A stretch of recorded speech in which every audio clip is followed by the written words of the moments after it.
اور جنوں کے بھی حقوق بتائے۔ فرمایا کہ لوگوں جہاں تم رہتے ہو تمہارے ساتھ جن بھی رہتے ہیں، مگر وہ تمہیں نظر نہیں آتے اور وہ تمہیں تکلیف بھی نہیں پہنچاتے، تم ان کا خیال رکھو۔ خیال رکھنے کا کیا مطلب؟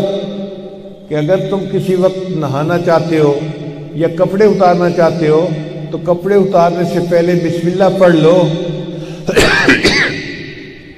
بسم اللہ پڑھنے سے جنوں سے تمہارے درمیان ایک پردہ قائم کر دیا جائے گا تو جن تمہیں نہیں دیکھ سکیں گے۔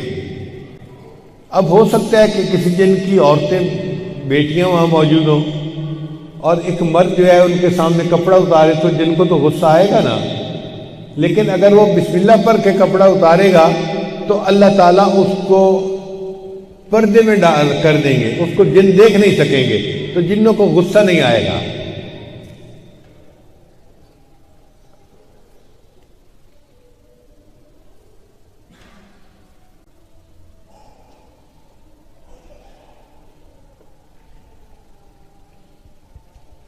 اگر کوئی پھلدار درخت ہے تو نبی صاحب نے منع کیا کہ پھلدار درخت کے نیچے تم قضائے حاجت سے فارغ نہ ہو، کوئی اور جگہ ڈھونڈو۔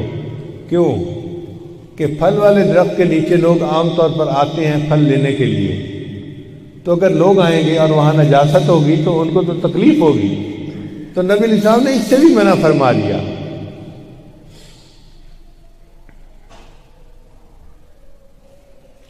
ایک موٹا سا اصول سمجھا دیا، جو تم اپنے لیے پسند کرتے ہو وہی تم اپنے بھائی کے لیے پسند کرو۔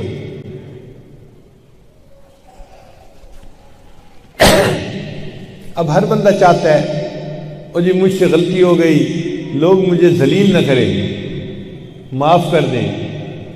بھئی اگر میں چاہتا ہوں کہ لوگ مجھے معاف کر دیں تو کسی اور سے غلطی ہوئی ہے تو مجھے بھی تو اس کو معاف کرنا چاہیے نا۔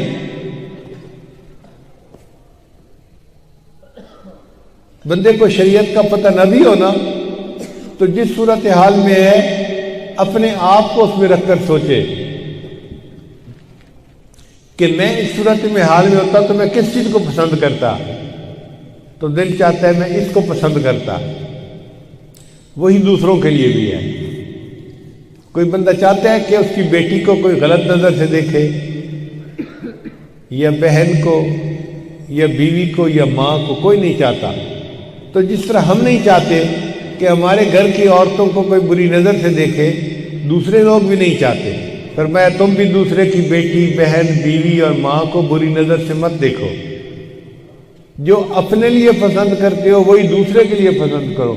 اتنا خوبصورت اصول بتا دیا کہ زندگی کے کتنے مسئلے اس اصول سے ثابت ہو گئے۔ تو میرے آقا صلی اللہ علیہ وسلم کی جو تعلیمات تھیں وہ انسانوں کے لیے بھی باعث رحمت اور حیوانوں کے لیے بھی باعث رحمت، امیروں کے لیے بھی باعث رحمت، غریبوں کے لیے بھی باعث رحمت، ہر کسی کے لیے باعث رحمت۔ اللہ فرماتے ہیں وَمَا أَرْسَلْنَاكَ إِلَّا رَحْمَةً لِّلْعَالَمِينَ، اے میرے محبوب صلی اللہ علیہ وسلم، ہم نے آپ کو جہانوں کے لیے رحمت بنا کر بھیجا ہے۔